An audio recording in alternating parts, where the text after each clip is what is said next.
So unfortunately, the Olympics are now coming towards an end, but oh my goodness, it has been amazing. So many different amazing events and different performances that I've seen across multiple different sports. Learn about some new sports as well, which have been definitely really interesting to kind of learn a bit more in detail about different sports I had no idea about. But it's been really interesting because across different sports, no matter the sport, there have been some key kind of areas that have been quite common between like different athletes. And so in this video, what I wanted to do is kind of talk about two key mental skills that I've seen across multiple different sports. And so if you've been a fan of the Olympics and you've been enjoying it so much as I have, if you're just an athlete or a coach or someone just really interested in different sports, stay tuned for this video as we break down two key mental skills that I've seen within different Olympians.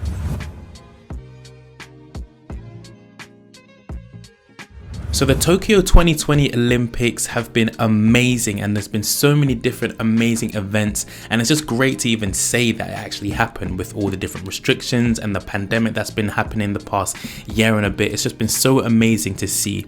These athletes have been spectacular, and I know although there's been times where it doesn't really look as spectacular or it doesn't look as amazing in all different situations, these athletes are top notch.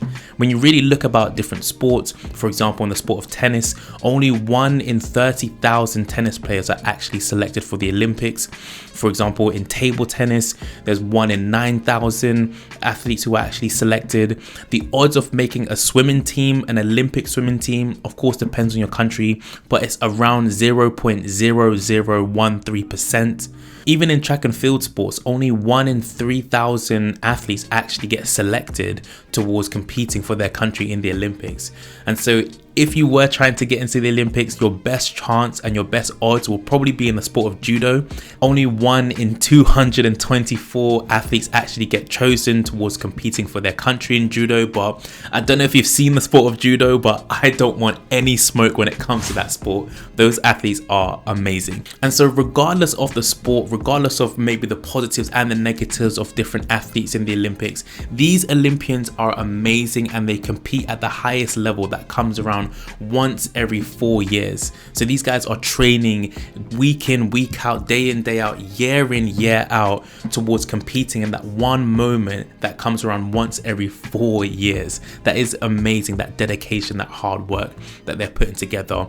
But then the thing that kind of sucks as well, that although they're working really hard, they can get to the Olympics and be one of the lucky few who are actually chosen towards competing it. But there's so many different unforeseen factors that can actually come and play a part. So you got injury, you could get there and you can actually get injured, and unfortunately that has happened in some athletes in the Olympics, even in some other unforeseen factors. So you could be competing, you could be right there about to start competing in a final or a semi-final, and then you can get disqualified. So we saw that in the 100-meter final, for example. These athletes work so hard for a number of years, and then because of that slight hesitation, that slight miscalculation, now they're disqualified. And so many unforeseen factors can happen even though these amazing athletes are working hard and competing at a high level. And so regardless of these athletes, whether they're gold medalists, bronze medalists, or barely just kind of scrape by to get into the Olympics, these athletes have shown two key kind of mental skills, which I really want to dive into. So the first key mental skill is self-talk. And so self-talk is really interesting. It's a really interesting mental skill because it's the internal kind of dialogue and conversation that these athletes have with themselves. And so this conversation can be either in their mind, kind of talking to themselves, or it could be something that they say out loud to themselves. But this self-talk is very, very important because it has a big impact on different mental areas. For example, your confidence, for example, your focus, and actually producing that performance that you want to. And so the athlete's ability to actually manage that self-talk and manage that more positively really has a big impact on whether they're going to perform really well or if they're gonna fold under the pressure and not be able to kind of dominate in their competition. The second kind of mental skill that I've really been seeing across multiple different sports is athletes' ability to control their arousal levels, or kind of control their kind of energy levels. And so athletes are really smart. They understand what energy level, where they need to be from an energy point of view to actually produce a performance that they want to. As we were talking about before, they've been competing and training for years, so they really understand their body, they really understand their energy levels which are required of them, which is going to help produce that optimal kind of performance.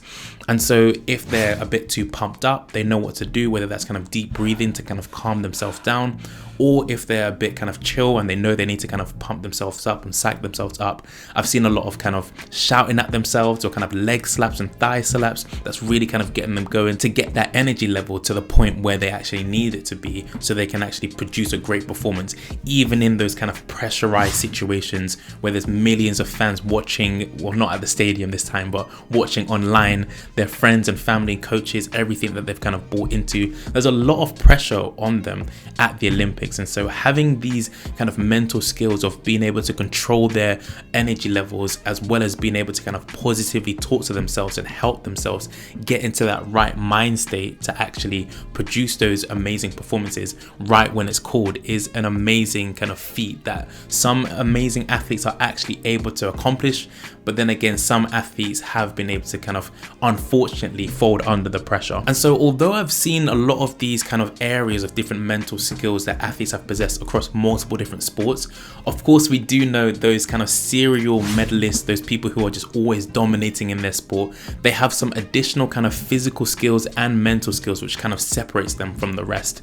But these have been some key mental skills which I've really been seeing a lot of different sports, so in archery or in different track and field events. And so these athletes are amazing. They've actually got to the point where they're able to kind of compete for their country, represent their country in their sport, maybe even break a world record or two. So they've definitely been amazing. And these are actually mental skills which not just athletes can use, but anyone can use. I think from watching the Olympics, I've really seen that these are two mental skills that I can even work on, and I can even use and improve on the things that I'm trying to focus on and trying to kind of develop. So it's been great to really watch the Olympics. Been so inspirational. I'm so happy that it actually happened. Thank you guys for watching this video. If you did enjoy it, make sure you subscribe for more sports and sports psychology content just like this, and I look forward to seeing you guys in the next video.